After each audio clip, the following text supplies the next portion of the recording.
Good to be here, Los Angeles, right? That's where we are, Los Angeles.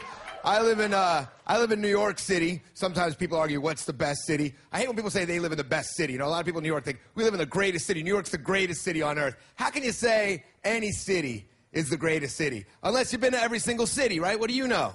Maybe there's a city somewhere in Indonesia where there's like 28 people. 26 of them are hot chicks that'll you for a nickel. You know? And the other two are dudes that give you nickels. Now, that's a good city. You know, you want to check that out before you go jumping to any greatest city on earth conclusions. That's all I'm saying. New York, man, that's a very in-your-face kind of place. I was in a train the other day in the subway, and this guy yells across the tracks. He just yells across the tracks. He goes, "Yo, Monica! Yo, Monica! Yo, you got AIDS, yo!" And I thought, wow, that's how they tell you?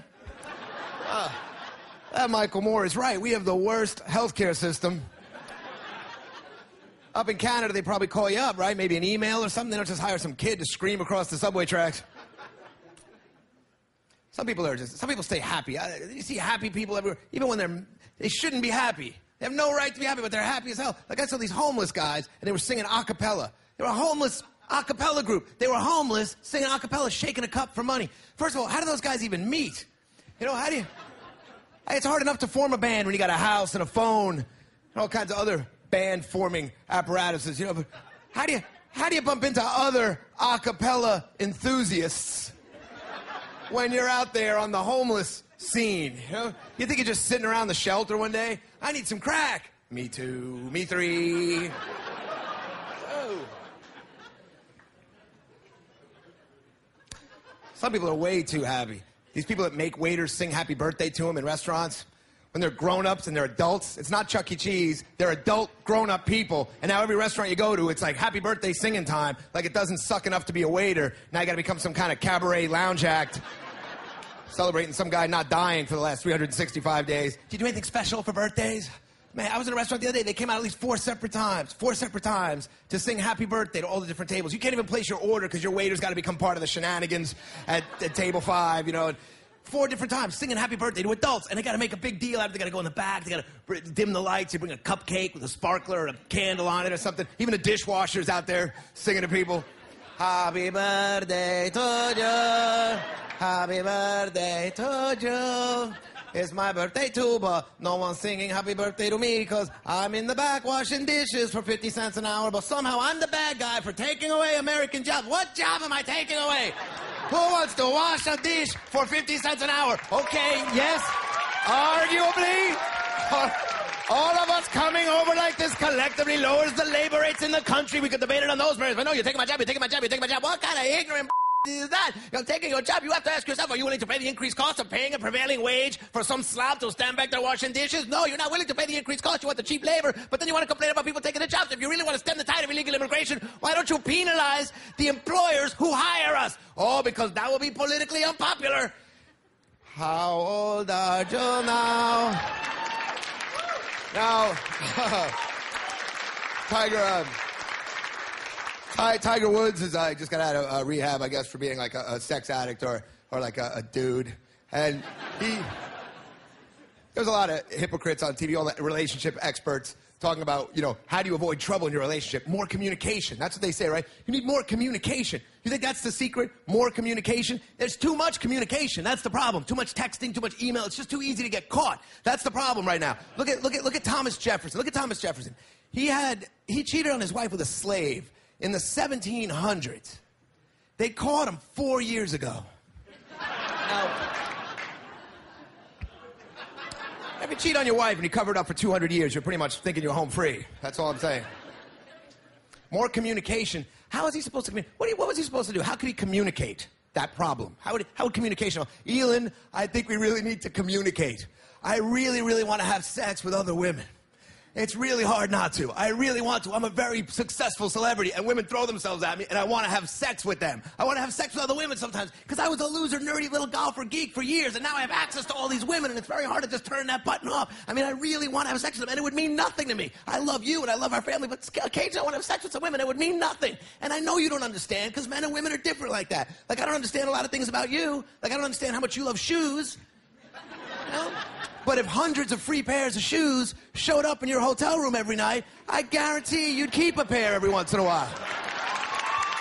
Thank you very much. Thank you. Hello, Norway. I live in America. That's right. Where we have Jesus, not like you cellular, vaguely Gallic freaks up here. In America, we believe in God. That's why we don't like to pay a lot for gas. We're paying a lot for gas. We're not happy about it. We shouldn't have to pay a lot for gas because Jesus doesn't want us to pay a lot for gas in America. We're supposed to have everything we want in America. People say, why don't you just drive smaller cars? Why don't you economize? We can't do it. We can't drive smaller cars because we have big fat kids. You can't do it. You try wedging a clan of these mid-American behemoths with their Cheetos and their Funyuns and their Game Boys. You try wedging them in the back seat of a Honda Civic. It's not going to happen. You go to Asia, they got 12 little bastards on a moped, for Christ's sake. You know, in America, we need a Greyhound bus just to haul two little fat to soccer practice. We're a lucky, spoiled, and gluttonous country. I was in a restaurant recently. The waitress says, hey, did you leave any room for dessert? Did you leave any room for dessert? Did you leave any room for dessert?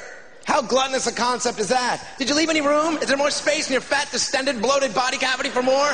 Any chance we could put more in there? Is there any room, any space? Is there any possibility for more being crammed in your fat head? Any chance at all? Any room? We got dudes with plungers that'll come out and cram food in your bloated esophagus. Is there any room for dessert? How about some death by chocolate? Can I interest anyone in some death by chocolate? Death by chocolate. Death by chocolate. How spoiled do you have to be as a culture to trivialize death like that? And let's face it, it's not going to stop anytime soon because nobody exercises, nobody moves, everything's automated, remote control. All we do is sit around and type on the keyboard. In a few thousand years, we're going to evolve to the point where we don't even need limbs. We're just going to be a big fat ass with fingers.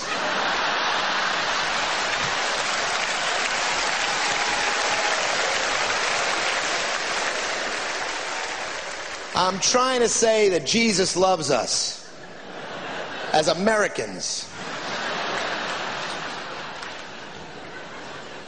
It's not that I don't believe in God. I think there's got to be some sort of God out there. Even if you believe in a Big Bang Theory, you could still see that there's some intelligent design behind it. I mean, scientists have pretty much proven that if there had been a 1/4,000,000th percentage difference in either direction in temperature or velocity, that the universe would have never formed after the Big Bang. It would have collapsed back in on itself or expanded infinitely outwards, which proves beyond a doubt that I once read an article I didn't understand and, memorized a little part of it.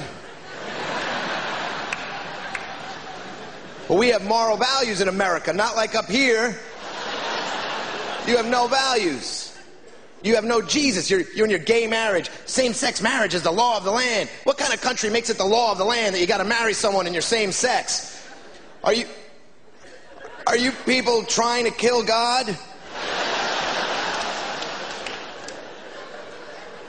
Well, gay marriage thing, I'll tell you that. George Bush says 2 gay people getting married would violate the sanctity of marriage. The sanctity of marriage. The sanctity. Is anybody here married? Does it feel like a gift from God to you?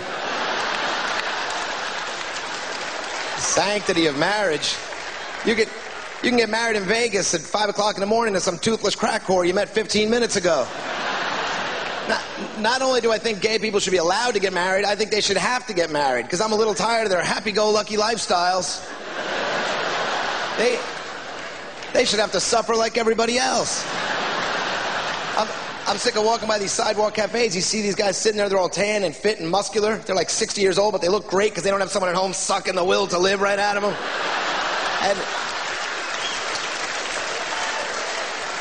And if you had to be married, being married to a guy would be great. Could you imagine saying something and having the words you said interpreted exactly the way that you intended your words to be interpreted? That would be a nice touch, wouldn't it? Remember what you said 10 years ago when you were driving in the car on the way to my mother's house? No? Oh, me neither. I'm a dude. Forget it. Never mind. I was about to torture you with some fake transcription skills that I knew you couldn't really call me on, and then I was going to punish you for not remembering something that you actually never did in the first place. But instead, since I'm a dude, I'll just shut up. We can drive along, maybe listen to music, have a good afternoon after all. Being married to a guy would be great. I didn't even used to believe in soulmates, the whole concept of soulmates. I never believed in soulmates until I saw Siegfried and Roy. Because there you got a gay lion tamer who hooked up with another gay lion tamer. What are the odds of that happening? Talk about holding out for Mr. Right. That seems like a pretty beautiful story. People say they can't find someone who shares their interests. Two German dudes play with tigers in the middle of the desert. That doesn't seem vaguely biblical to anybody else? All right, thank you very much. Take care of yourselves. Thanks a lot.